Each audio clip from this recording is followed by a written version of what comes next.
आपका हमारे Hindi YouTube channel पे जिसका नाम है इंडियन लर्न सेलर्स। आज हम बात करेंगे Flipkart sellers next day payment के बारे में। जी हाँ दोस्तों, अगर आप फ्लिपकार्ट के एग्जिस्टिंग सेलर्स हैं तो आपको फ्लिपकार्ट के एंड से बार बार मेल आ रहा होगा इसके बारे में। जी हाँ दोस्तों, इसका प्रोसेस हम पूरा आपको बताएंगे। इसे अप्लाई करना चाहिए कि नहीं, इसकी फ़ीस क्या है, और इससे मतलब अप्लाई करने के बाद ऑप्ट आउट कर सकते हैं कि नहीं, और ये वर्क कैसे करता है, ये सारी बातें हम आपको इस वीडियो में बताएंगे। तो वीडियो एंड तक ज़रूर देखिएगा दोस्तों। तो चलिए दोस्तों शुरू करते हैं। तो मैं आपको बता देता हूँ मैं कौन से टॉपिक्स इस वीडियो में कवर करने वाला हूँ। जी हाँ दोस्तों, सबसे पहले मैं आपको बताऊँगा कि अर्ली सेटलमेंट फैसिलिटी क्या है, उसके बाद ये वर्क कैसे करता है, उसके बाद थर्ड आता है डिसबर्समेंट एंड रीपेमेंट प्रोसेस कैसे हैं, उसके बाद फोर्थ है how to check advance payment for the day against the dispatch order. मतलब कि जो थर्ड पार्टी आपको पेमेंट करेगी वो कौन से ऑर्डर्स के अगेंस्ट करेगी, वो कैसे चेक करना है। उसके बाद आता है fifth, what are the charges for the facility. जी हाँ दोस्तों, इसके क्या चार्जेस रहेंगे। उसके बाद सिक्स आता है how to opt in and opt out process work after 15 days. जी हाँ दोस्तों, उसके बाद सेवन्थ आता है which document require for onboarding. उसके बाद एट आता है इससे ज्वाइन करने, ये अगर आप प्रोग्राम ज्वाइन करते हो तो ये फ़ायदेमंद है कि नहीं। तो सबसे पहले हम जाते हैं फर्स्ट टॉपिक पे, what is an early settlement facility.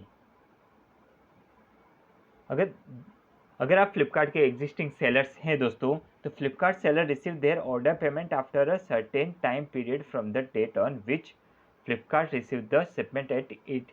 अभी तक जितने भी फ्लिपकार्ट के, अगर आप फ्लिपकार्ट के सेलर्स हैं ना, तो आपको पेमेंट जो उसके मुताबिक, मतलब कि जो आपका टायर है उसके हिसाब से अभी तक देते आया है फ्लिपकार्ट। और इसमें क्या होगा, अगर आप इस प्रोग्राम में एनरोल करते हैं तो an early settlement facility allow the seller to receive the money on a very next day instead of जो फ्लिपकार्ट का टाइम पीरियड है जो भी है। अगर आपका टायर है गोल्ड, सिल्वर या फिर ब्रॉन्ज है, उसके हिसाब से आपको फ्लिपकार्ट अभी तक पेमेंट देते आया है। लेकिन अगर आप इस प्रोग्राम में एनरोल करते हैं ना, तो वो नेक्स्ट डे ही आपको पेमेंट रिलीज़ कर देगा। उसके बाद हम आपको बताएंगे ये वर्क कैसे करेगा। जी हाँ दोस्तों, तो चलिए हम देखते हैं। तो मैं बता देता हूँ आपको करेंटली वर्किंग प्रोसेस क्या है।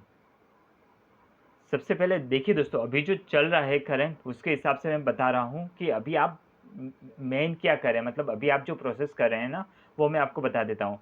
सपोज़ मान लो कि सेलर्स को ऑर्डर रिसीव हुए, उसने उसके बाद पैक किए और शिप कर दिए।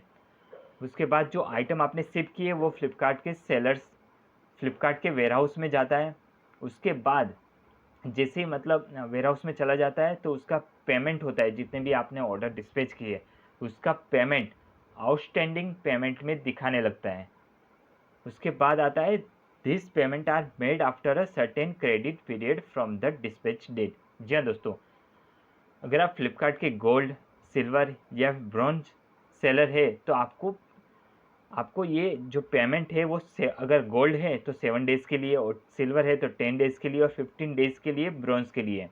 उसके हिसाब से पेमेंट आपको अभी तक फ्लिपकार्ट देते आया है। अगर आप इस प्रोग्राम को एनरोल करते हैं तो once the item is receive at Flipkart warehouse, मतलब जैसे आपने डिस्पैच कर दिया पैक करके ऑर्डर, उसके बाद क्या करेगा, और फ्लिपकार्ट के वेयरहाउस पहुंच गया तो उसके बाद क्या करेगा, फ्लिपकार्ट वो डेटा, मतलब जितने भी ऑर्डर आपने डिस्पैच किए हैं वो सारा का सारा डेटा जो लेंडर है, यानी कि थर्ड पार्टी जो क्या कहते हैं, वो मनी प्रोवाइड करेगा, पैसा प्रोवाइड करेगा, उसको ये सेंड कर देगा। जिससे कारण वो लेंडर क्या करेगा कि जो आपने डिस्पैच किए हैं ना ऑर्डर, उसके हिसाब से आपको पेमेंट नेक्स्ट डे प्रोसेस करेगा। जी हाँ दोस्तों, यहाँ पे आप देख सकते हैं कि कैसे ये वर्क करता है। सेलर को ऑर्डर रिसीव होते हैं, उसके बाद फ्लिपकार्ट क्या करेगा, फ्लिपकार्ट एक मीडिएटर की तरह जो भी आपके ऑर्डर्स है उसकी डिटेल वो लेंडर को देगा। फिर लेंडर क्या करेगा, उसके बिहाफ में आपको पेमेंट रिलीज़ करेगा नेक्स्ट डे पे। उसके बाद हम बताएंगे इसका डिस्बर्समेंट एंड रीपेमेंट प्रोसेस क्या है। जी हाँ दोस्तों, तो will be done by the lender on the next day from the dispatch date based on confirmation provided by Flipkart। जैसा कि मैंने आपको बताया था, जैसे वो ऑर्डर डिटेल्स सारी दे देगा जो भी आपने ऑर्डर डिस्पैच किए हैं, उसके बिहाफ में आपको डिस्बर्समेंट देगा नेक्स्ट डे में। फॉर एग्जाम्पल के तौर पे मैं आपको बता देता हूँ, if there are 100 orders receive by Flipkart at is pickup hub for a single seller, the next day dispersal will be a consolidated one again all 100 order।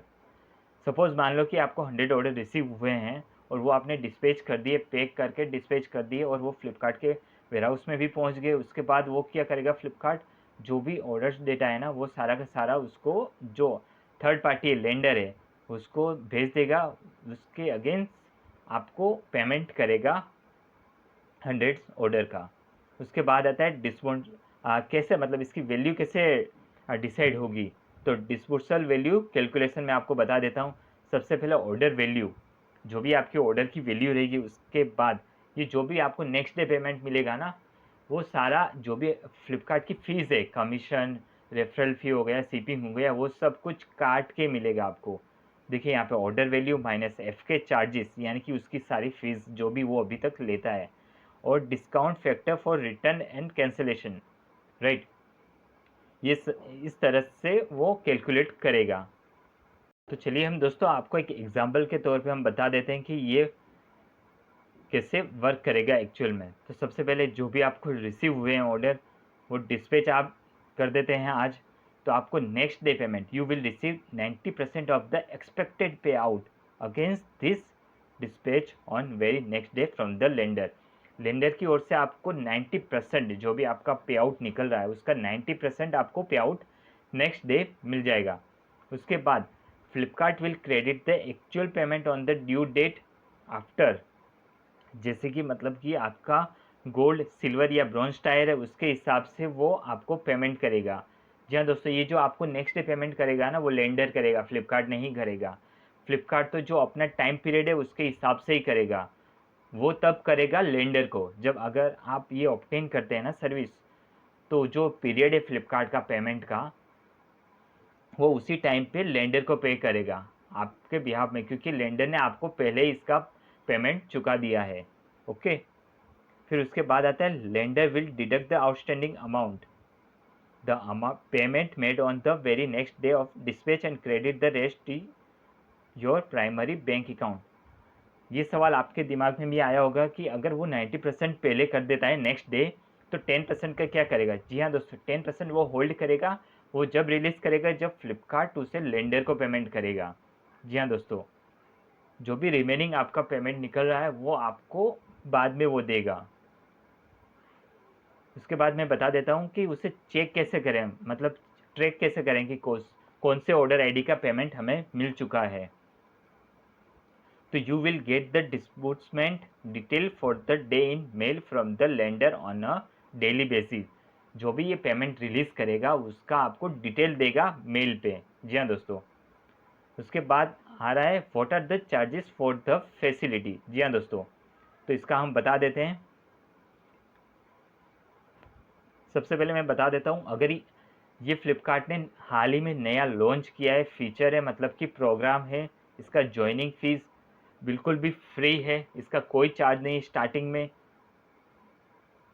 उसके बाद no charges for the 15 days period. जी हाँ दोस्तों, कोई charges नहीं। After 15 days seller will be given an option to continue with the programme if they wish to at nominal cost. जी हाँ दोस्तों, ये कुछ चार्ज परसेंटेज करेंगे, वो मैं आपको बताऊंगा थोड़ी देर में।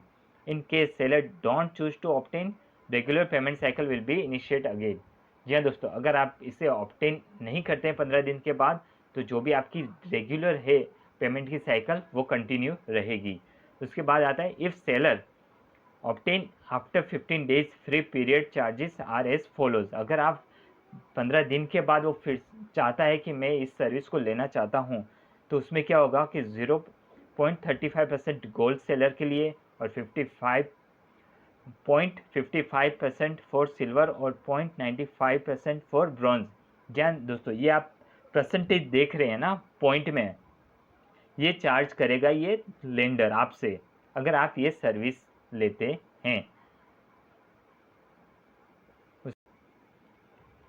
तो चलिए दोस्तों, हम आपको बता देते हैं कि इस प्रोग्राम में ऑप्ट इन कैसे करें आफ्टर 15 डेज के बाद। जी हाँ दोस्तों, ऑप्ट इन और ऑप्ट आउट का प्रोसेस बता देते हैं। तो सबसे पहले मैं बता देता हूँ, the lender will reach out to you over an email asking for confirmation if you want to continue with the program after the free 15 days period is over। जी हाँ दोस्तों, जैसे ही 15 डेज का ट्रायल ख़त्म होता है उसके बाद आपको मेल पे कंफर्मेशन पूछा जाएगा कि अगर आप कंटिन्यू करना चाहते हैं तो कुछ फॉर्म होगा फिलअप, वो करना रहेगा, या फिर आपको मेल पे रिवर्ट बैक देना होगा, तो आप इस प्रोसेस को कंटिन्यू कर सकते हैं। उसके बाद the programme will be stopped automatically until we receive a specific confirmation from your end to continue. अगर आप कुछ भी रिस्पॉन्स नहीं देंगे तो ये डिसकंटिन्यू हो जाएगी ये सर्विस। ओके, तो चलिए मैं आपको बता देता हूँ इसके लिए, इस प्रोग्राम में ज्वाइन होने के लिए यानी कि ऑब्टेन करने के लिए कौन से डॉक्यूमेंट रिक्वायरमेंट है। जी हाँ दोस्तों, सबसे पहले आपको बैंक का कैंसिल चेक देना होगा, उसके बाद है जीएसटी सर्टिफिकेट, उसके बाद एक CKYC, if CKYC is not available then Aadhaar OTP based KYC compulsory है। ये तीनों डॉक्यूमेंट आपको लगेंगे ऑनबोर्डिंग होने के लिए। उसके बाद में क्या इसे ज्वाइन करना फ़ायदेमंद रहेगा, तो मैं आपको बता देता हूँ कि अगर दोस्तों आपके बिजनेस में अगर फंड की ज़रूरत नहीं है, मतलब कि आपके पास पैसा है बिजनेस करने के लिए, तो मुझे नहीं लगता कि इसको आपको लेना चाहिए, क्योंकि आपको वैसे भी पेमेंट तो मिल ही जाएगा मैक्सिमम 15 डेज़ में, तो मुझे नहीं लगता कि आपको लेना चाहिए। सेकेंड थिंग, अगर आपने नया बिजनेस स्टार्ट किया है, पेमेंट आपके पास लिमिटेड है, तो आपको ये लेना चाहिए। एक अच्छी ऑफ़र है ये, और इसमें ज़रूर एनरोल करना चाहिए आपको। अगर दोस्तों आपको ये वीडियो अच्छी लगी हो तो प्लीज़ लाइक कीजिए, शेयर कीजिए और सब्सक्राइब करना मत भूलिएगा। आपका एक सब्सक्राइब हमें मोटिवेट करता है हमारी नेक्स्ट वीडियो बनाने के लिए। Thanks for watching.